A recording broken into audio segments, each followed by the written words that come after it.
Minute का भाषण सुन रहा था आपने। उसमें ईडी, सीबीआई, डीआरआई, आपके ऊपर तो उत्तर प्रदेश पुलिस, दिल्ली पुलिस, कहां कहां की पुलिस सब लगी हुई है ना? और आपको लगता है कि सारे लोग भेज दिए जा रहे हैं? देखिए, मैं आंकड़ों के साथ आपको बताना चाहूंगा। हाँ, नहीं, वही बताइए। 8 वर्षों में 3010 छापेमारी की ईडी ने। राजनेताओं पर भी की, विपक्ष के नेताओं पर भी की, कुछ पूंजीपतियों पे भी की। और उनका कन्विक्शन रेट मालूम है आपको? मात्र 23 लोगों को उन्होंने, ऐसे लोगों को 23 लोगों को 3000 में से आरोप सिद्ध कर पाए वो। इसका मतलब बाकी मामले झूठे हैं। 23 मामलों में आप आरोप सिद्ध कर पाए। आप विपक्ष के लोगों को सिर्फ बदनाम करने के लिए उनके यहां छापेमारी करते हैं, घंटों घंटे उनके परिवार वालों को परेशान करते हैं, ऐसी मीडिया में खबर बनाते हैं कि ये तो वहां भ्रष्टाचारी हैं। क्या हुआ संजय रावत के केस में? 100 दिन के जेल में रहने के बाद एक राज्यसभा के सांसद निकल के आते हैं तो कोर्ट कहता है कि साहब इनके खिलाफ तो कोई साक्ष्य ही नहीं है। यह हो रहा है। मनीष सिसोदिया के घर पे अरविंद जी 14 घंटे तक छापेमारी चली सीबीआई की। उसके बाद उनके गांव में छापेमारी करने चले गए। उसके बाद बैंक का लॉकर चेक करने चले गए। क्या निकला? कुछ नहीं। चार्जशीट में नाम तक नहीं है। सत्येंद्र जैन पे मैं आपको बता रहा हूं, सत्येंद्र जैन पे सीबीआई के एक नहीं 2-2, 3-3 मामले चले। एक मामले की 3 साल तक जांच चली और उसके बाद कह दिया कोई साक्ष्य नहीं इनके खिलाफ। एक मामले में कोर्ट ने पूछा भाई साक्ष्य क्या है, तो सरकार ने कहा हमें ये जज मंजूर नहीं है, जज बदलिए। आपने सुना है आज तक कभी? ऐसा पहला उदाहरण भारत के इतिहास में आपको मिलेगा जिसमें जज को बदलने के लिए, क्योंकि जज पूछ रहा था इनके खिलाफ साक्ष्य क्या है, उन्होंने कह दिया साहब जज बदल दिया जाए, और जज बदल गया। वहां से फिर अभी तक उनको जमानत नहीं मिली। कल मनोज तिवारी जी आए थे मंच में, उन्होंने कहा था कि भाई सत्येंद्र जैन जी जेल में सारे कागजात देख रहे हैं, उसकी समीक्षा कर रहे हैं, उसकी नोटिंग करा रहे हैं, और कोर्ट में आते हैं और कहते हैं कि मेरी याददाश्त चली गई। देखिए, ऐसा है, जेल में कौन कौन क्या क्या करता है, अगर भारतीय जनता पार्टी के नेताओं का इतिहास बताने लगेंगे तो बात बहुत दूर तक जाएगी। इस देश के गृह मंत्री एक जमाने में जब वो जेल में थे तो उनको किस तरह की वीवीआईपी सुविधा थी वो आप पता कर सकते हैं। और जहां तक सत्येंद्र जैन का सवाल है, सत्येंद्र जैन आप सब लोग जानते हैं, उनके पिता की मृत्यु हुई थी कोरोना के समय में, फिर भी दिल्ली वालों की सेवा कर रहे थे। सत्येंद्र जैन वो शख्स हैं जिनको खुद कोरोना के समय में स्वास्थ्य मंत्री रहते हुए कोरोना से वो ग्रसित हुए, जिंदगी मौत से बाहर निकल कर आए, जूझ कर आए। तो आज उनको ट्रीटमेंट की जरूरत होती है। तो मुझे लगता है कि रोज एक वीडियो जारी करके, और पहली बात तो ये भी, इसकी भी जांच होनी चाहिए कि उनको कहां से वीडियो मिल रहा है। अगर कोई साक्ष्य आपके पास है सत्येंद्र जैन के खिलाफ तो कोर्ट में दीजिए, कोर्ट उसका संज्ञान लेगा। कल पूर्व डीजी के खिलाफ कार्रवाई हो गई, कमेटी ने रिपोर्ट दे दी और संदीप गोयल को सस्पेंड कर दिया गया। कार्रवाई तो किसी के भी खिलाफ करते रहेंगे, ये सरकार इनकी है। दिल्ली के अंदर क्या करते हैं, रोज एक लव लेटर लिखते हैं एलजी साहब, रोज एक लव लेटर लिख देते हैं। अब वैलेंटाइन डे आ रहा है, तब तक पता नहीं कितने लव लेटर लिखेंगे।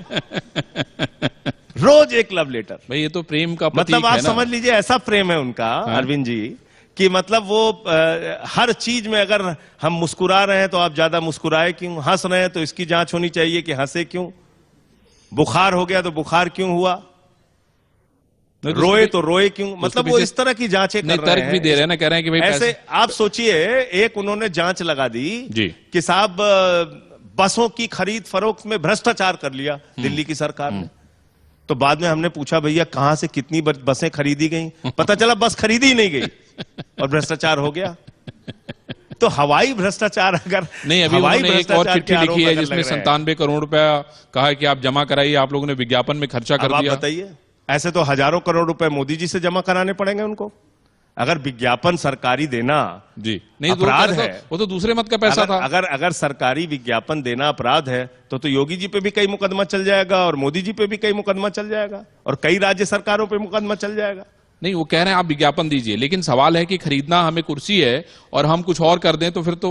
देखिए, ऐसा है कि सिर्फ एक बदनाम करने की कोशिश लगातार, अगर आप सोचिए, आज पंजाब की सरकार के बारे में एक नेगेटिव खबरें चलाते रहते हैं, भगवंत मान जी की सरकार बनने के बाद जी 25,000 से ज्यादा नौकरियां देने का काम उस सरकार ने किया, मोहल्ला क्लिनिक खोलने का काम उस सरकार ने किया, 300 यूनिट बिजली फ्री देने का काम भगवंत मान जी की सरकार ने किया, जिसके कारण से 63 लाख लोगों का बिजली का बिल जीरो आया अरविंद जी पंजाब के अंदर। तो ये तो और कह रहे हैं कि बावजूद इसके आप मुफ्त खोरी को बढ़ावा अच्छा, देने लॉ के एंड लिए ऑर्डर। आप लोग पूरे देश में चर्चित हो अभी गए हो, ये इसको- कहना इसका चाह रहे हैं। जवाब देता हूं, जी, पहले सुन लीजिए। जी। लॉ एंड ऑर्डर के मामले में एक लिस्ट निकली है, उसमें 20वें नंबर पे आसाम है, 15वें नंबर पे हरियाणा है, 18वें नंबर पे मध्य प्रदेश है जी 7वें नंबर पर इनका ही शासित एक और कर्नाटक का राज्य है, पंजाब दूसरे नंबर पे है अपराधों के मामले में। लेकिन ऐसा वातावरण बनाया जा रहा है कि पता नहीं कितना बड़ा अपराध बस आम आदमी पार्टी के आने के बाद बिल्कुल चारों तरफ अपराध ही अपराध हो रहा है। अब आ जाइए रेवड़ी की बात। ये कहते हैं साहब मुफ्त की रेवड़ी, मुफ्त की रेवड़ी।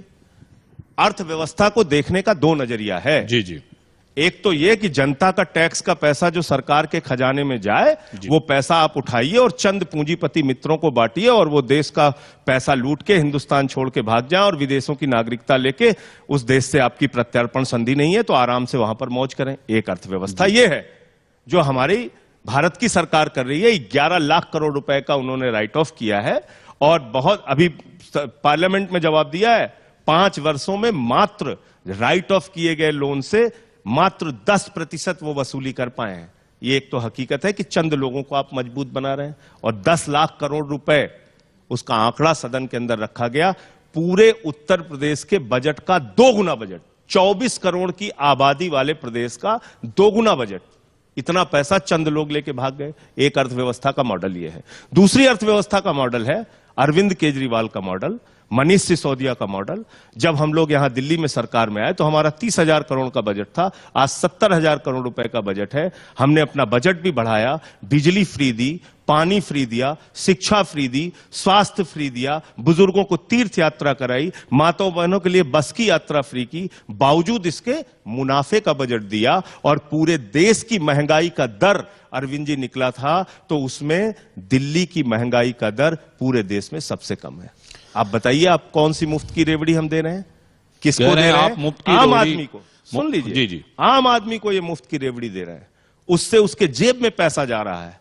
जो पैसा जेब में जा रहा है वो बाजार की अर्थव्यवस्था में उसको खर्च कर रहा है। वो मनी ब्लॉक नहीं हो रही है, वो मनी काला धन के रूप में चंद लोगों के पास नहीं है, वो मनी स्विट्जरलैंड की बैंक में नहीं जमा है, वो आम आदमी के जेब में पहुंचती है राहत के तौर पे और वो बाजार की अर्थव्यवस्था में उसको खर्च करता है। ये हमारे अर्थव्यवस्था का मॉडल है, ये अरविंद केजरीवाल की इकोनॉमिक्स है। उस पे उनका एक इसको